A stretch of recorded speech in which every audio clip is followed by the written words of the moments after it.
Well, I wanted to introduce you to what's really important, and that is the actual themes of the course.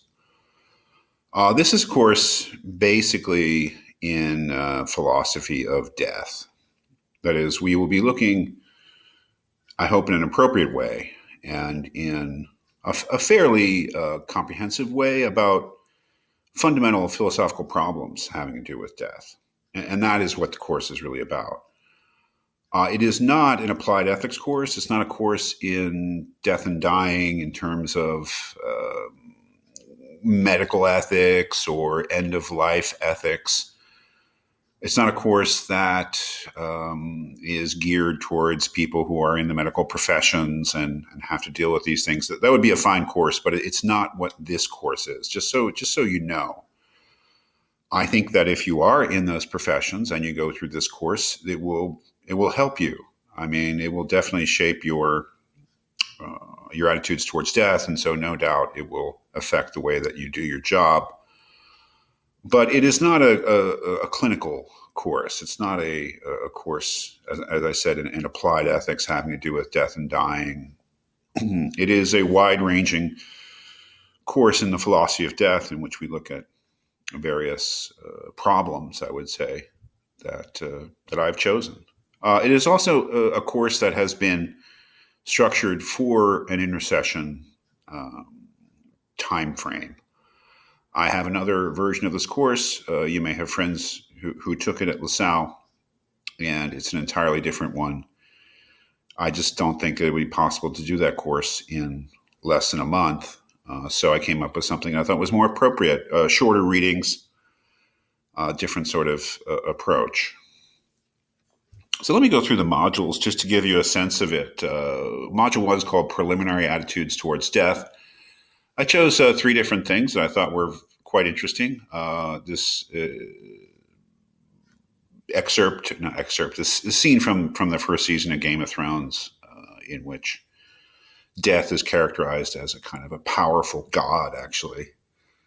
And that's to be contrasted with John Donne's famous sonnet, Death Be Not Proud, in which he basically says that death has no power.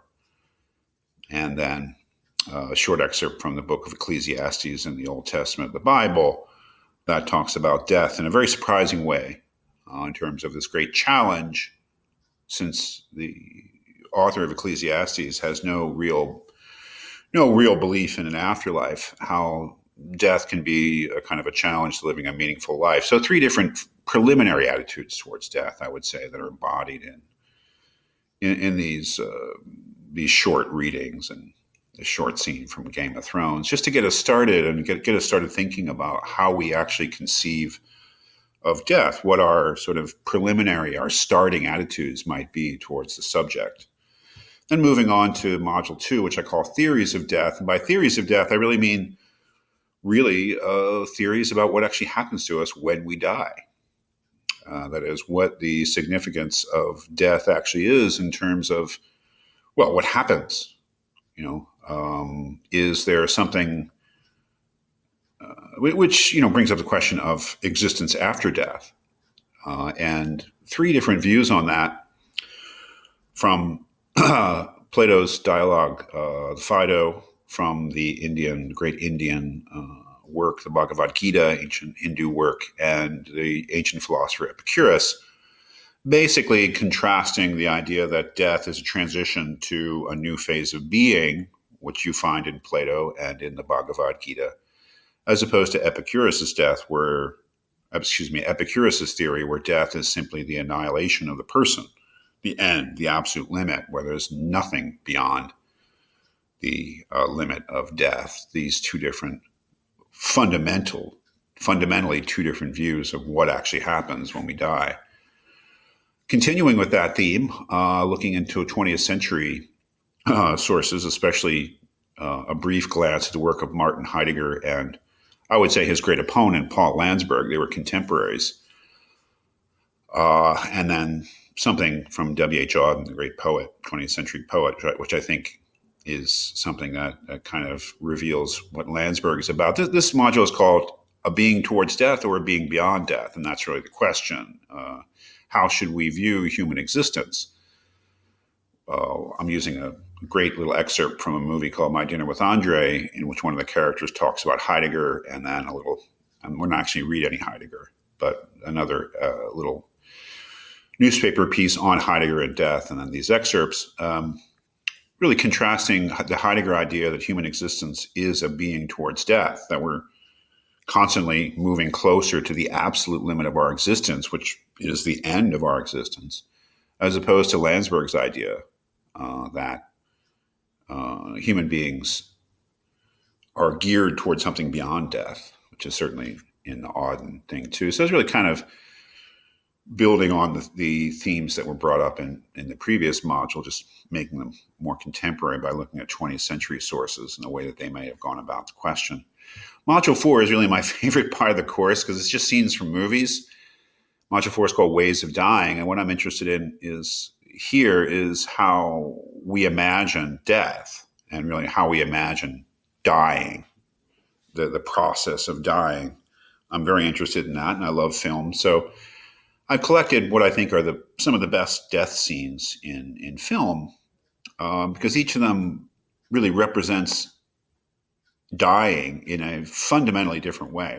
The death scene from the Barbarian Invasions, which is a French-Canadian movie, I think was made in the 90s, and then comparing that with the death scene from Magnolia, the great American film of the 90s, there couldn't be two more different portrayals of a man's death or a man as he approaches death. And finally, the fantastic scene from the end of Bob Fosse's All That Jazz, in which this director, dancer, choreographer, this big personality is dying, and he's hallucinating his own death as like a big show, a big send-off.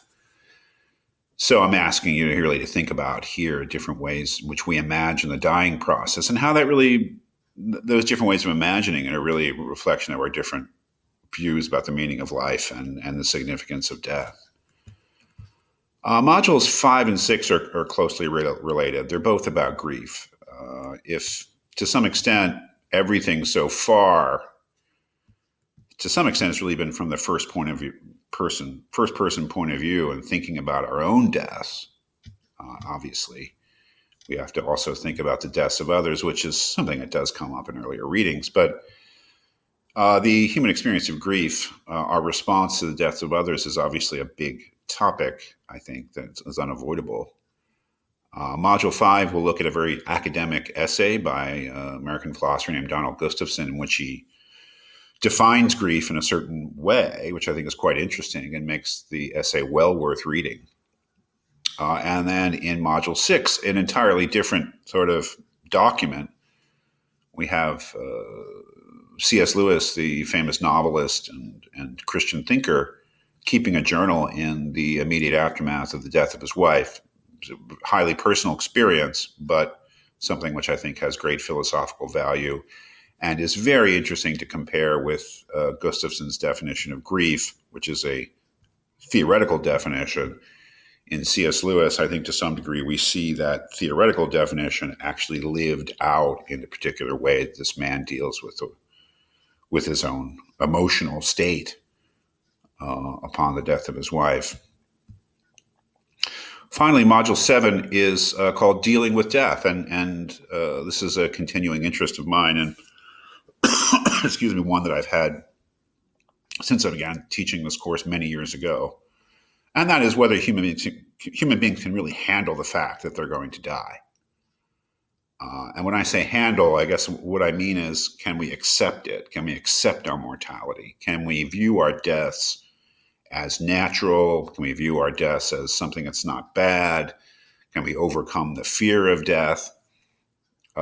Different sources here giving different attitudes. And as you can see, I like mixing different attitudes. I like getting a survey of different opinions on the same matter and then thinking about it rather than presenting one as definitely right. The interesting thing is to think about the different answers together.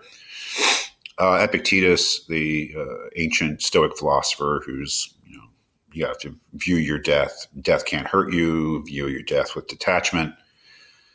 Ernest Becker, the American social scientist from 1970, wrote this book, The Denial of Death. We'll read an excerpt in which he basically says that's nonsense, that human beings are terrified of death, and that they spend most of their time doing things to avoid consciousness of death, that we're in constant denial of our mortality. And then a couple scenes from a favorite movie of mine that kind of think that portray both of these attitudes. Movie from the 80s called The Hit. So those are the things that we'll be looking into. It is, I think the course makes sense as a whole. I think that once you start to look at these different sources, you begin to make connections, and it does kind of build, not in any sort of easy to lay out way, but I think that the different modules as you go through them do kind of build on each other inevitably as you sort of gather references, gather sources, go through the experience of writing about each of these things. So thematically, that's how the course will go. That's kind of things we'll be talking about.